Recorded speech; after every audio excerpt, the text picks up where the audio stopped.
Fifth graders, it's time for another reading of Harry Potter and the Prisoner of Azkaban. We are moving along through this novel. We are all the way on page 269, and the entire book has 435 pages. So 435 subtract 269. Let me know what you get.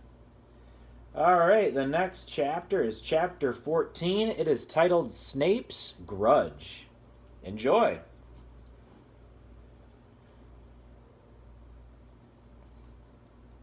No one in Gryffindor Tower slept that night.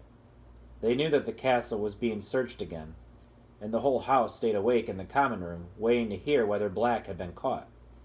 Professor McGonagall came back at dawn to tell them that they had again escaped. Throughout the day, everywhere they went, they saw signs of tighter security. Professor Flitwick could be seen teaching the front doors to recognize a large picture of Sirius Black. Filch was suddenly bustling up and down the corridors, boarding up everything from tiny cracks in the walls to mouse holes. Sir Cadogan had been fired. His portrait had been taken back to its lonely landing on the 7th floor, and the fat lady was back. She had been expertly restored, but was still extremely nervous, and had agreed to return to her job only on condition that she was given extra protection. A bunch of surly security trolls had been hired to guard her. They paced the corridor in a menacing group, talking in grunts and comparing the size of their clubs. Harry couldn't help noticing that the statue of the one-eyed witch on the 3rd floor remained unguarded and unblocked. It seemed that Friend George had been right in thinking that they, and now Harry, Ron, and Hermione, were the only ones who knew about the hidden passageway within it. "Do you reckon we should tell someone?" Harry asked Ron. "We know he's not coming in through Honeydukes," said Ron dismissively. "We'd have heard if the shop had been broken into." Harry was glad Ron took this view. If the one-eyed witch was boarded up too, he would never be able to go into Hogsmeade again. Ron had become an instant celebrity. For the first time in his life, people were paying more attention to him than to Harry, and it was clear that Ron was rather enjoying the experience.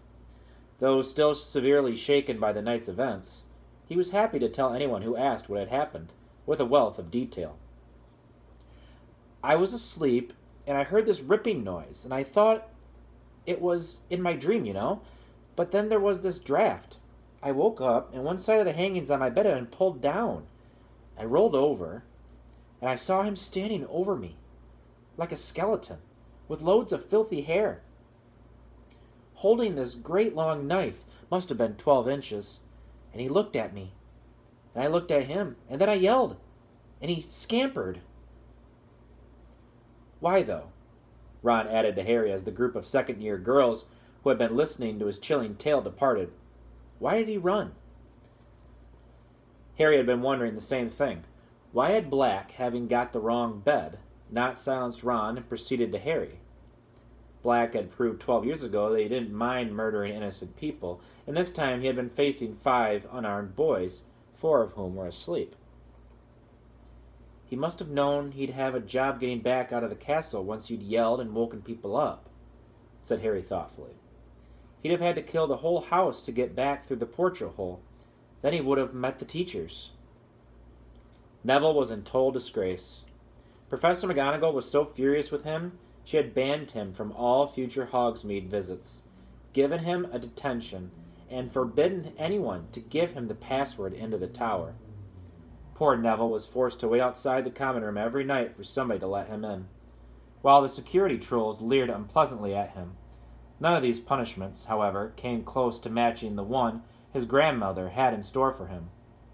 2 days after Black's break-in, she sent Neville the very worst thing a Hogwarts student could receive over breakfast: a howler.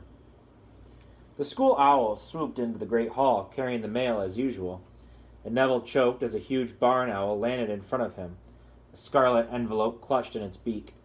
Harry and Ron, who were sitting opposite him, recognized the letter as a howler at once. Ron had got one from his mother the year before. "Run for it, Neville," Ron advised. Neville didn't need telling twice. He seized the envelope and, holding it before him like a bomb, sprinted out of the hall, while the Slytherin table exploded with laughter at the sight of him. They heard the howler go off in the entrance hall. Neville's grandmother's voice, magically magnified to 100 times its usual volume, shrieking about how he had brought shame on the whole family. Harry was too busy feeling sorry for Neville to notice immediately that he had a letter too. Hedwig got his attention by nipping him sharply on the wrist.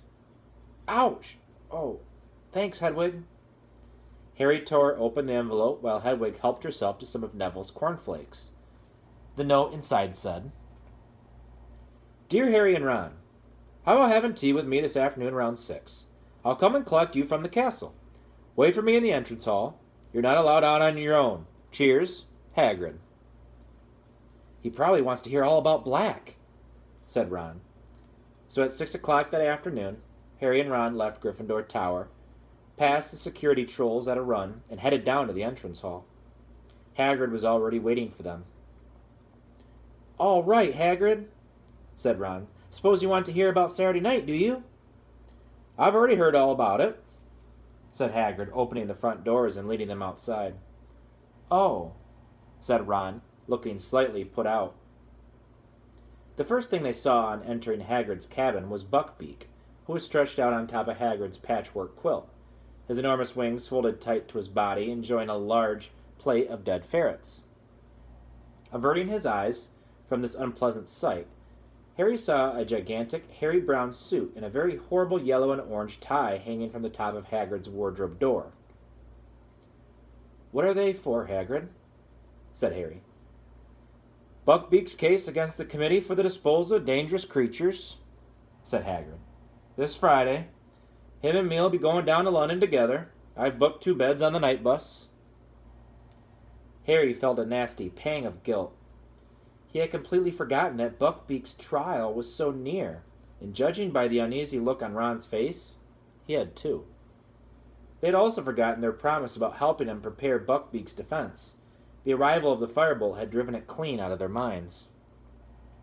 Hagrid poured them tea and offered them a plate of bath buns, but they knew better than to accept. They had had too much experience with Hagrid's cooking. I got something to discuss with you two, said Hagrid, sitting himself between them and looking uncharacteristically serious. What? Said Hagrid. Said Harry. Hermione, said Hagrid. What about her? Said Ron. She's in a right state, that's what. She's been coming down to visit me a lot since Christmas. Been feeling lonely. First you weren't talking to her because of the firebolt. Now you're not talking to her because her cat. 8 scabbers, Ron interjected angrily. Because her cat acted like all cats do? Hagrid continued doggedly. She cried a fair few times, you know. Going through a rough time at the moment. Bitten off more than she can chew. And if you ask me, all the work she's trying to do, still found time to help me with Buckbeak's case. Mind, she's found some really good stuff for me. Reckon he'll stand a good chance now. Hagrid, we should have helped as well. Sorry. Harry began awkwardly. I'm not blaming you, said Hagrid, waving Harry's apology aside. Good knows you've already been getting on with. I've seen you practicing Quidditch every hour of the day and night. But I gotta tell you, I thought you two value your friend more than broomsticks or rats. That's all. Harry and Ron exchanged uncomfortable looks. Really upset she was when Black nearly stabbed you, Ron. She's got her heart in the right place. Hermione has, and you two not talking to her. If she'd just get rid of that cat, I'd speak to her again, Ron said angrily. But she's still sticking up for it. It's a maniac, and she won't hear a word against it. Ah, well, people can be a bit stupid about their pets, said Hagrid wisely. Behind him, Buckbeak spat a few ferret bones on Hagrid's pillow. They spent the rest of their visit discussing Gryffindor's improved chances for the Quidditch Cup. At 9 o'clock, Hagrid walked them back up to the castle. A large group of people was bunched around the bulletin board when they returned to the common room. Hogsmeade next weekend, said Ron, craning over their heads to read the new notice. What do you reckon? He added quietly to Harry as they went to sit down.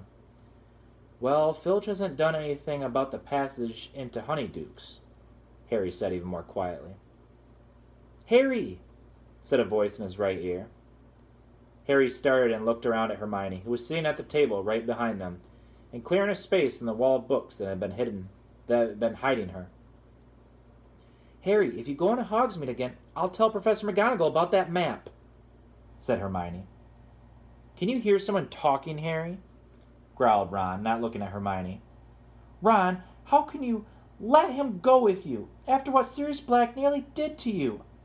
I mean it, I'll tell." "So now you're trying to get Harry expelled?" said Ron furiously. "Haven't you done enough damage this year?" Hermione opened her mouth to respond, but with a soft hiss, Crookshanks leapt onto her lap.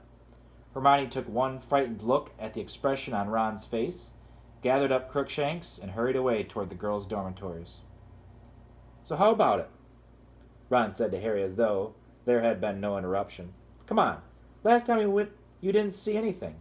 You haven't even been inside Zonko's yet." Harry looked around to check that Hermione was well out of earshot. "Okay," he said, "but I'm taking the invisibility cloak this time."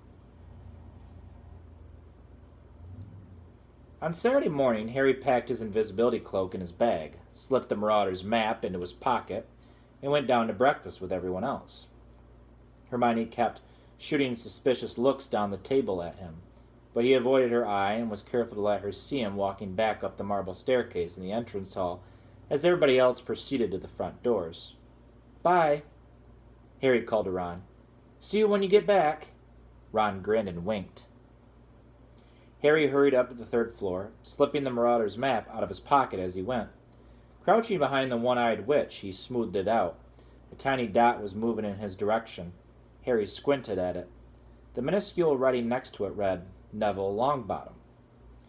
Harry quickly pulled out his wand, muttered, "Descendium," and shoved his bag into the statue. But before he could climb in himself, Neville came around the corner. "Harry, I forgot you weren't going to Hogsmeade either." "Hi, Neville," said Harry, moving swiftly away from the statue and pushing the map back into his pocket. "What are you up to?" "Nothing," shrugged Neville. "Want a game of Exploding Snap?" Not now. I was gonna go to the library and do that vampire essay for Lupin." "I'll come with you," said Neville brightly. "I haven't done it either." Hang on. Yeah, I forgot. I finished it last night." "Great, you can help me," said Neville, his round face anxious. "I don't understand that thing about the garlic at all. Do they have to eat it, or—" He broke off with a small gasp, looking over Harry's shoulder. It was Snape. Neville took a quick step behind Harry. "And what are you two doing here?" said Snape, coming to a halt and looking from one to the other. "An odd place to meet." To Harry's immense disquiet, Snape's black eyes flicked to the doorways on either side of them and then to the one-eyed witch. "We're not meeting here," said Harry. "We just met here." "Indeed?" said Snape. "You have a habit of turning up in unexpected places, Potter, and you are very rarely there for no good reason. I suggest the pair of you return to Gryffindor Tower, where you belong." Harry and Neville set off without another word. As they turned the corner, Harry looked back. Snape was running one of his hands over the one-eyed witch's head, examining it closely. Harry managed to shake Neville off at the fat lady by telling him the password, then pretending he'd left his vampire essay in the library and doubling back. Once out of sight of the security trolls, he pulled out the map again and held it close to his nose. The third-floor corridor seemed to be deserted. Harry scanned the map carefully and saw with a leap of relief that the tiny dot labeled Severus Snape was now back in its office. He sprinted back to the one-eyed witch, opened her hump, heaved himself inside, and slid down to meet his bag at the bottom of the stone chute. He wiped the Marauder's map blank again, then set off at a run.